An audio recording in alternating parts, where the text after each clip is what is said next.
Lágrimas de chocolate. Les decíamos en la última entrega que hoy íbamos a hablar de gula, uno de los 7 pecados capitales.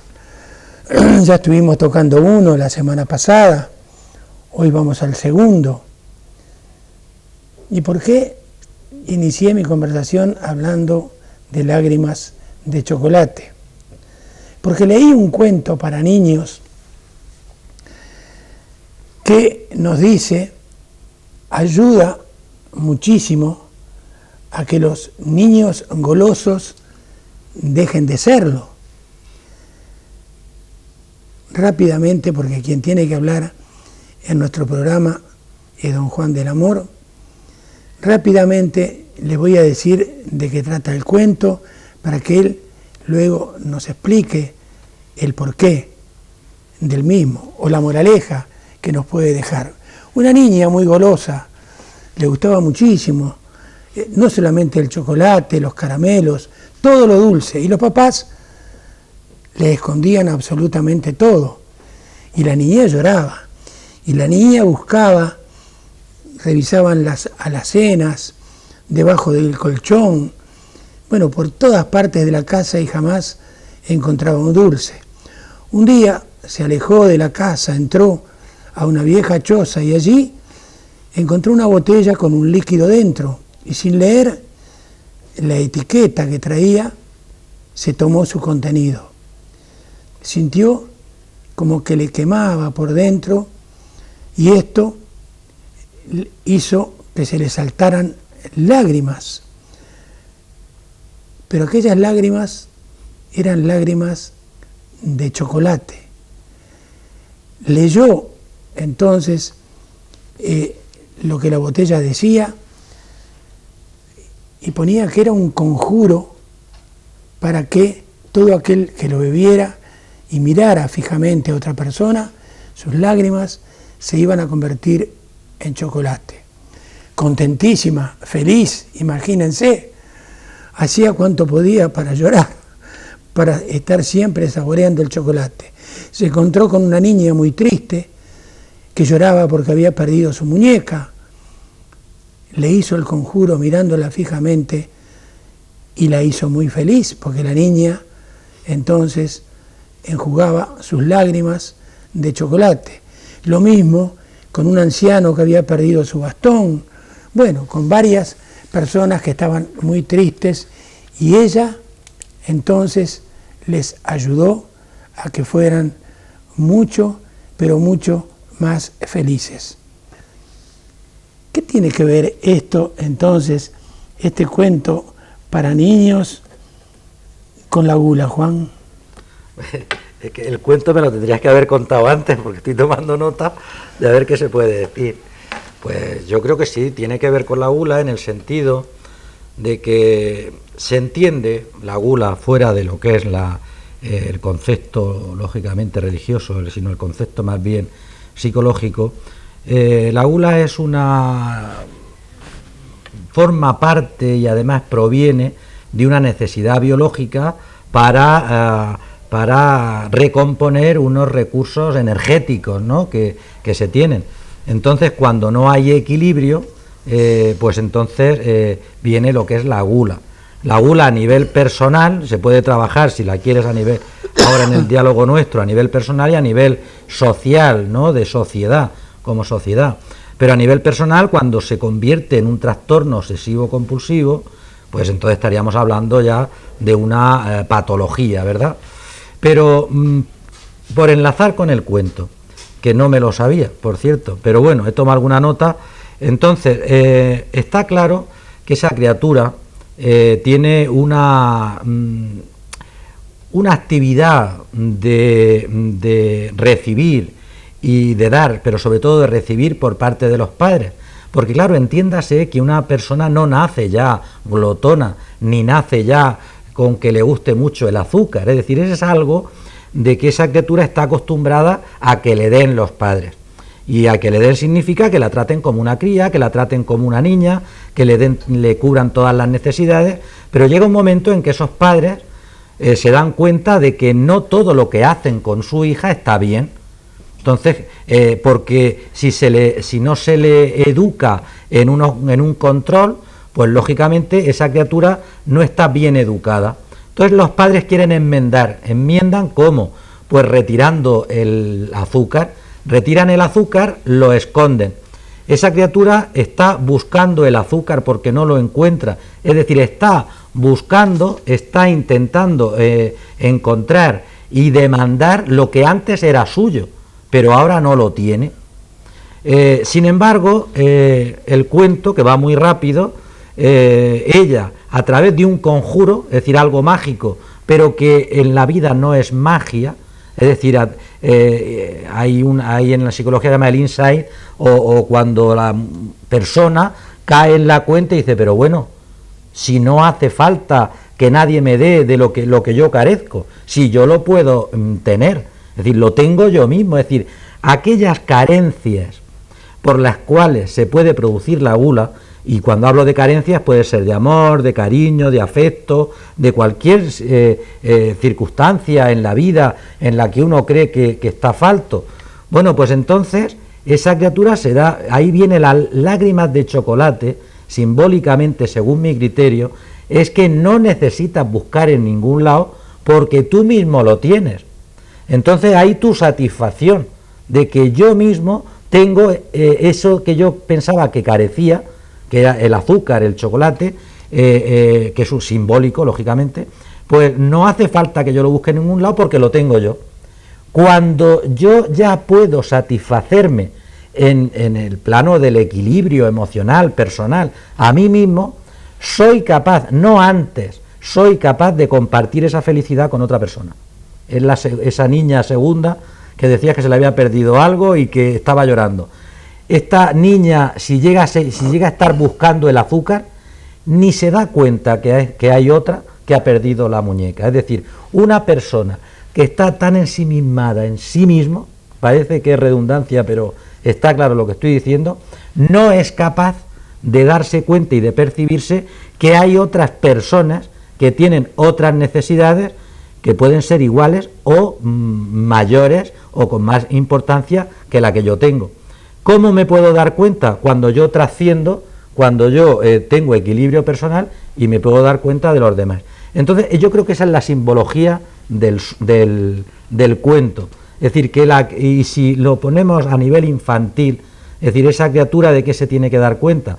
Se tiene que dar cuenta que el chocolate, el azúcar, no es necesario para la vida, que yo puedo divertirme, que yo puedo pasarlo bien, sustituyendo por otro tipo de actividades, como es fijándome en los demás, fijándome en otra niña, interrelacionando con otros niños, en otros tipos de juegos, sustituir esa carencia que tiene simbólicamente, que es el azúcar.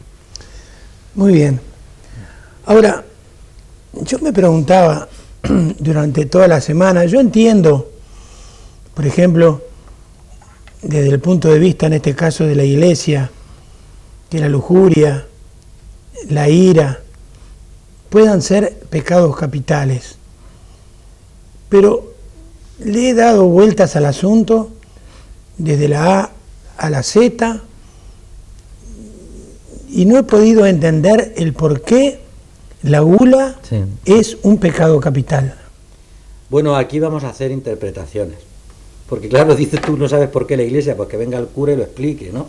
Pero bueno, yo voy a dar mi interpretación como persona humana, que bueno, que también se ha movido en este ambiente, porque yo soy católico y no soy practicante, en la verdad, pero yo me considero creyente y puedo tener alguna información al respecto porque formo parte de lo que es la Iglesia. Bueno, pues yo creo que la gula en sí mismo tiene dos niveles de pecado, de falta o de gravedad. Uno es consigo mismo, es decir, está claro que la gula no beneficia al organismo, está claro que la gula produce dependencia, está claro que la gula produce apego, porque ya no es comer por comer, ya no es comer de todo, porque ya es seleccionar. Y entonces se produce apego, como tú has dicho, el chocolate, el dulce o algún tipo de alimento. Claro, eso asociado a las enseñanzas de la Iglesia de disciplina, de control, para llegar a controlar y de alguna manera a ser pleno en el espíritu, uno tiene que controlar el cuerpo, controlar las pasiones, controlar lo que el cuerpo me pide. Entonces, claro, la gula es dejarte llevar por un aspecto como es la glotonería, como es el comer. Eso a nivel personal, por eso pienso yo que la Iglesia dice que es pecado, porque tú te abandonas, tú no controlas tus pasiones, tú no eres capaz de ser persona según el perfil que nos marca que marca la Iglesia. Entonces es muy difícil que puedas estar pendiente de satisfacer pues lo que Dios o la Iglesia o los preceptos de la Iglesia. Entonces, por un lado, a nivel personal te estás destruyendo el cuerpo, que según la Iglesia, el templo divino de Dios. Pero bueno, esto ya quiero decir que habrá quien lo sepa mejor que yo. Entonces, claro, hay ese pecado es a nivel, pero a nivel social se entiende que no ahora, que ahora es flagrante, es grave, es algo terrible, el hambre a nivel mundial. Es algo que el mundo occidental seguimos un poco en nuestro castillo ahí de cristal, que no nos toquen, porque somos felices, pero lo demás nos importa un bledo, ¿no? Es decir, lo que es la mentira de la globalización total. Es decir, a mí me dicen que estamos en un mundo globalizado, pero cuando quieren manejar mi dinero y mis intereses y mis potencialidades, pero sin embargo no estamos en ese mundo globalizado cuando alguien como yo, exactamente igual que yo, pero se llama de otra manera, pues está muriendo de hambre. Es decir, ahí no pasa nada. Pues ahí está la gran mentira de la globalización. Pero bueno, en el siglo VI, cuando San Gregorio Magno instauró los pecados capitales, pues también, lógicamente, porque eso es de la historia de la humanidad, hay personas que tienen carencias a nivel de alimentación. Pues entonces también es un pecado, por así decir, contra la sociedad, contra aquellas personas que están limitadas, incluso mueren de hambre. ¿Cómo es posible que yo, siendo lógicamente católico y tal, pues entonces esté abusando en exceso de una pasión que realmente eso no pasa ni a nivel animal? Los animales, hay algunos que se ponen gordos, es porque comen lo mismo pero no hacen ejercicio, pero el animal come lo que necesita, todos los animales. Cuando, hombre, si el tiroides se le ha alterado, pues bueno, igual come hasta que se muere de tanto comer, pero eso es porque tiene alguna alteración biológica. Pero una persona que no tiene ninguna alteración biológica, que el tiroides le funciona bien, que la glándula, bueno, pues también está en el cerebro, lo que es la sensación de hambre, todo funciona bien, pues entonces tiene que ser así. Esto unido, estamos hablando ahora a nivel social, de que el gran pecado, ya no solamente relacionado con la gula, el gran pecado, pero entiendo yo, del mundo occidental, ya no es la gula, que también existe, pero no como cantidad, sino como calidad. Es decir, el que va a comer un plato de diseño que le cuesta, pues no lo sé, 100 o 200 euros, y bueno, hay quien cuesta más, pues para mí es un pecado. Pero a nivel social, para mí entender, es más pecado todavía cuando nos gastamos el dinero en dietas, es decir, en adelgazar. Yo entiendo que socialmente eso es pecado, pero yo no religioso, entiéndase, como una falta a que uno no está en sintonía en ese mundo global que nos quieren hacer creer que existe, que es real, pero que a la misma vez yo soy el primero que me vendo los ojos y digo, mira, yo soy feliz, mi familia es feliz, tengo amigos, somos felices, pues lo demás no existe, pues lo demás existe y está ahí, y de ahí ese pecado, entiendo yo, a nivel personal en cuanto a destrucción y a nivel social en cuanto que tú no estás en sintonía con las carencias sociales que realmente existen. Y no hay que irse a Argentina como vimos en el informe semanal del sábado. No hay que irse a Argentina, hay que salir por la noche en cualquier pueblo nuestro de Cejín, Moratalla, Caravaca, en Calasparra, y a ciertas horas ver ciertos contenedores que están cerca de algunos establecimientos comerciales de alimentación. Por eso digo que hay que tener mucha cara, que la tenemos, ser muy hipócritas a nivel nuestro del mundo occidental, para no ver lo que es claro y para, como si dijéramos, para centrarse en un pecado tan rastrero como puede ser la gula. Ahora yo vuelvo, Juan, Sí. a lo que me tuvo inquieto durante toda la semana. En lo que se refiere a que, por ejemplo, vos me corregís porque el maestro sos vos, no yo. Bueno. Yo solamente pregunto. Si yo como mucho porque tengo una enfermedad tiroidea, yo creo que no se puede decir que es un pecado capital, sino un pecado venial. O sea, si el origen de esa gula, o sea, según el origen de esa gula, entonces, es que nosotros podemos dividirla en pecado capital o en pecado venial. Bueno, yo esas clasificaciones no soy capaz, porque además no creo ni siquiera que la Iglesia sea capaz. Entre otras cosas porque yo creo que nuestra religión no llega a esos extremos. Y se llegara, pues entiendo yo que de alguna manera estás diciéndole a las personas una vamos a decir como no sé cómo es la palabra, pero es centrarlas en algo tan material que no sería en absoluto nada espiritual. Es decir, tú le estás diciendo en cada momento qué es lo que tiene que hacer, luego estás dañando lo que es la libertad de pensamiento, la libertad social, la libertad de poder razonar. Pero bueno, a lo que vamos. Has dicho si una persona por enfermedad, por algún trastorno de la hipófisis, del tiroides, o por otro tipo de enfermedad psicológica, como puede ser la anorexia o la bulimia, es un pecado mortal o venial. Eso no es pecado, eso entiendo yo que es, no es pecado, yo no soy quien, pero bueno, eso es una enfermedad. Entonces lo que tiene que tener es un tratamiento, si es anorexia, bulimia, psicológico, de terapia, de incluso psiquiátrico, y si es una cuestión de que no funciona, pues para estar un nutricionista, o están médicos especializados en las alteraciones de lo que es la alimentación, ¿no? Entonces, lo que hay es que tratarlo, porque ¿qué culpa tiene de tener una enfermedad? Entonces, eso necesita un tratamiento, y no creo que tenga nada que ver con lo que son los pecados a nivel de Iglesia, ni las faltas a nivel social o personal. Entonces, esas personas hay que tratarlas, están enfermas, pues se intenta curarlas y se acabó, pero eso no tiene por qué ponerlo en una clasificación de pecados más graves, menos graves, creo yo, pero bueno, que vaya y se confiese. ¿Cuáles son las consecuencias?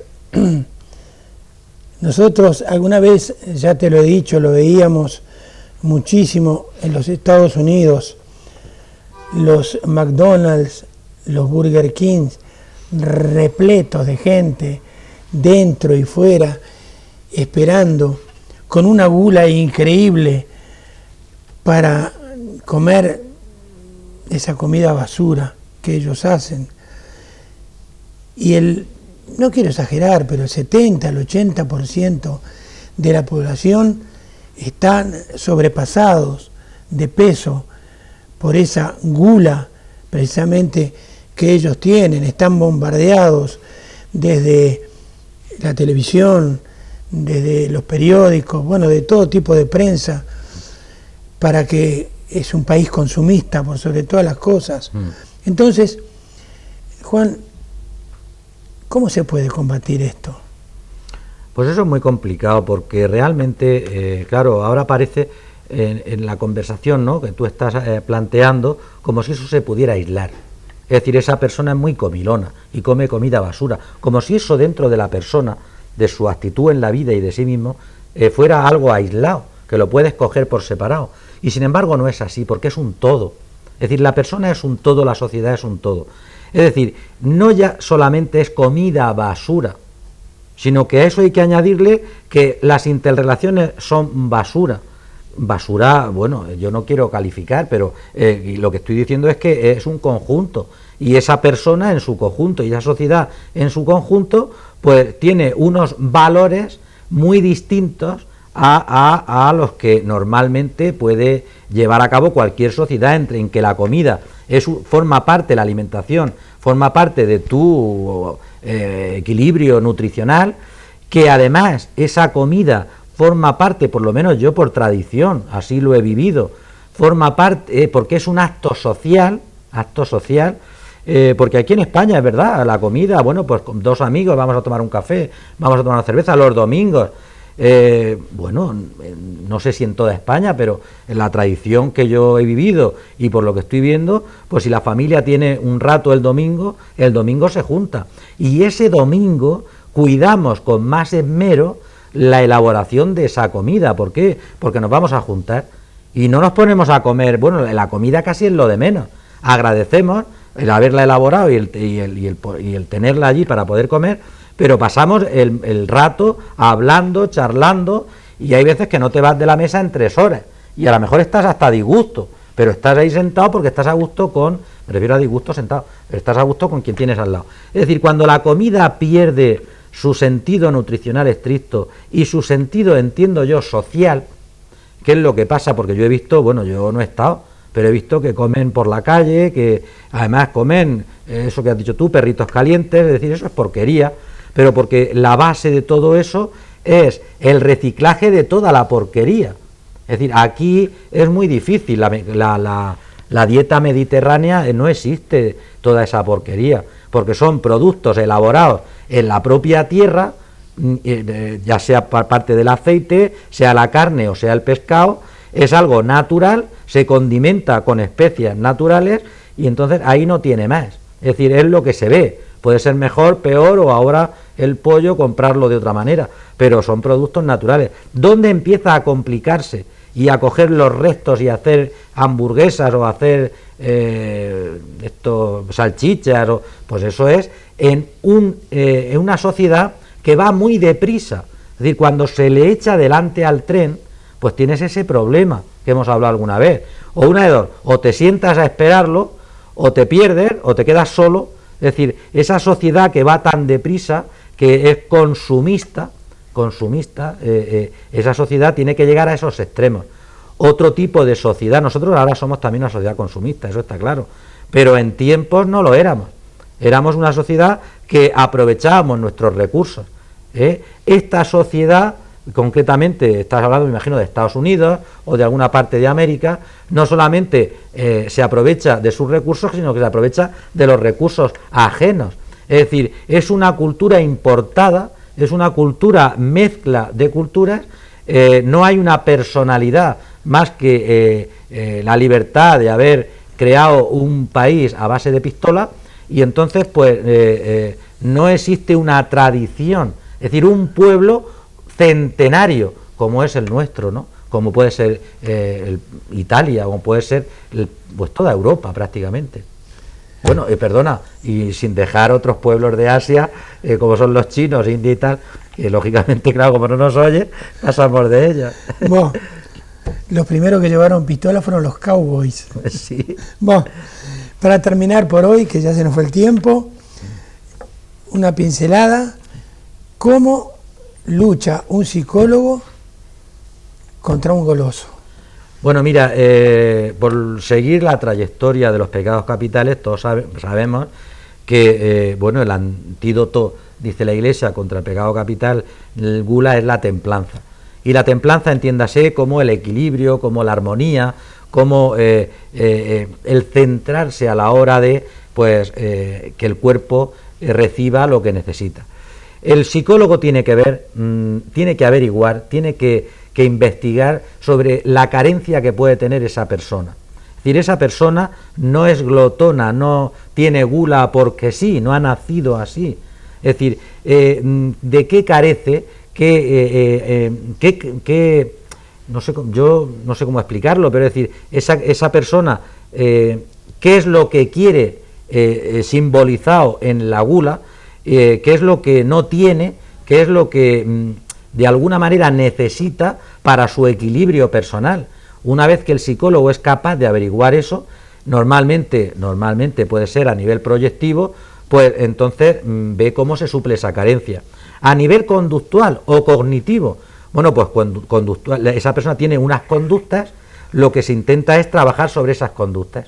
Esa persona que se levanta por la noche, que va al frigo, esa persona que cuando se pone a comer independientemente de lo que está pasando alrededor, y entonces tiene que darle unas pautas de conducta con respecto a la comida, sea con respecto a cuando se sienta, con respecto a la noche, y cómo suplir eso desde el punto de vista conductual. Desde el punto de vista cognitivo, tiene que de alguna forma entender por qué se produce ese trastorno obsesivo compulsivo y cómo lo podemos atacar. Es decir, depende, la psicología en general depende de qué modelo de psicología utilicemos, proyectiva, cognitiva o conductual, utilizaremos una terapia u otra. Pero realmente llega el momento que cuando esto se pasa de rosca, es decir, cuando llega a un trastorno obsesivo compulsivo, posiblemente necesite ayuda psiquiátrica, de salud mental. Muy bien. Muchísimas gracias.